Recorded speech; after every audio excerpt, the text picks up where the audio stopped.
আচলতে আটাইতকৈ অকৰ্মণ্য বিভাগটো হ'ল জলসম্পদ বিভাগ। যি বিভাগটোৱে আচলতে নিজৰ অস্তিত্ব জাহিৰ কৰিবলৈ যিকোনো ন্যূনতম যিখিনি কাম কৰিব লাগে সেই কামখিনিও কৰা পৰিলক্ষিত নহয়। যাৰ পৰিপ্ৰেক্ষিতত আচলতে সৰুপথাৰ উপজিলা হওক বা গোলাঘাট জিলাৰ বিভিন্ন অঞ্চলত ৰাইজে আচলতে খেতিপথাৰত নামিব পৰা অৱস্থাত নাই। তেখেতলোকে আচলতে পানী যোগান ধৰিব পৰা নাই। যাৰ পৰিপ্ৰেক্ষিতত যিসকল ৰাইজে ৰুইছিলে, ৰোৱাৰ পিছতো আচলতে তেখেত পথাৰত চিৰাল ফাট দিয়া পৰিলক্ষিত হৈছে।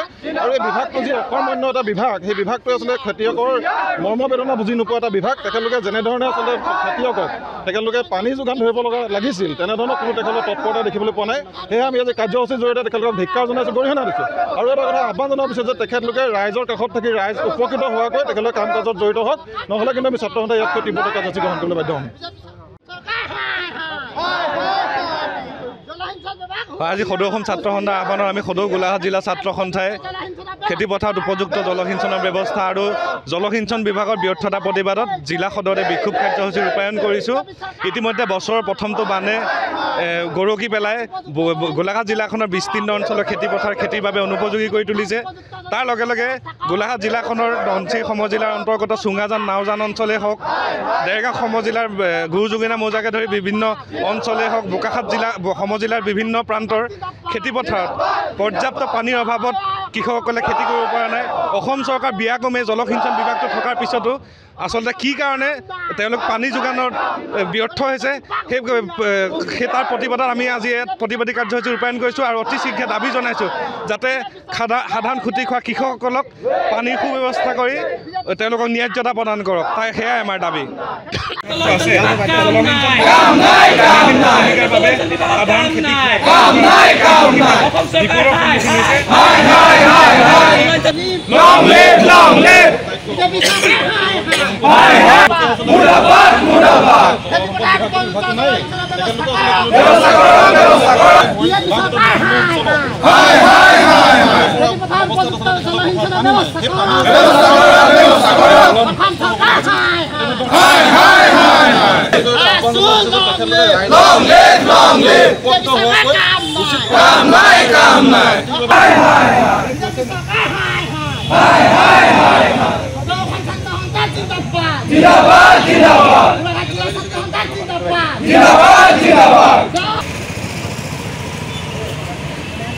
আচলতে আটাইতকৈ অকৰ্মণ্য বিভাগটো হ'ল জলসম্পদ বিভাগ।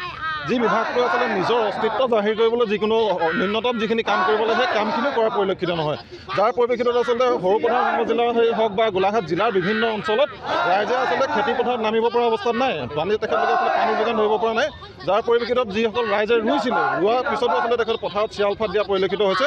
আৰু এই বিভাগটো যি অকৰ্মণ্য এটা বিভাগ, সেই বিভাগটোৱে আচলতে খেতিয়কৰ মৰ্মবেদনা বুজি নোপোৱা এটা বিভাগ। তেখেতলোকে যেনেধৰণে আচলতে খেতিয়কক তেখেতলোকে পানী যোগান ধৰিব লাগিছিল, তেনেধৰণৰ কোনো তেখেতৰ তৎপৰতা দেখিবলৈ পোৱা নাই। সেয়ে আমি আজি কাৰ্যসূচীৰ জৰিয়তে তেখেতলোকক ধিক্কাৰ জনাইছোঁ, গৰিহণা দিছোঁ। আৰু এটা কথা আহ্বান জনোৱাৰ পিছত যে তেখেতলোকে ৰাইজৰ কাষত থাকি ৰাইজ উপকৃত হোৱাকৈ তেখেতলোকে কাম কাজত জড়িত হওক, নহ'লে কিন্তু আমি ছাত্ৰ সন্থাই ইয়াতকৈ তীব্ৰ কাৰ্যসূচী গ্ৰহণ কৰিবলৈ বাধ্য হ'ম। আজি সদৌ অসম ছাত্ৰ সন্থাৰ আহ্বানত আমি সদৌ গোলাঘাট জিলা ছাত্ৰ সন্থাই খেতিপথাৰত উপযুক্ত জলসিঞ্চনৰ ব্যৱস্থা আৰু জলসিঞ্চন বিভাগৰ ব্যৰ্থতা প্ৰতিবাদত জিলা সদৰে বিক্ষোভ কাৰ্যসূচী ৰূপায়ণ কৰিছোঁ। ইতিমধ্যে বছৰৰ প্ৰথমটো বানে গৰকি পেলাই গোলাঘাট জিলাখনৰ বিস্তীৰ্ণ অঞ্চলৰ খেতিৰ বাবে অনুপযোগী কৰি তুলিছে।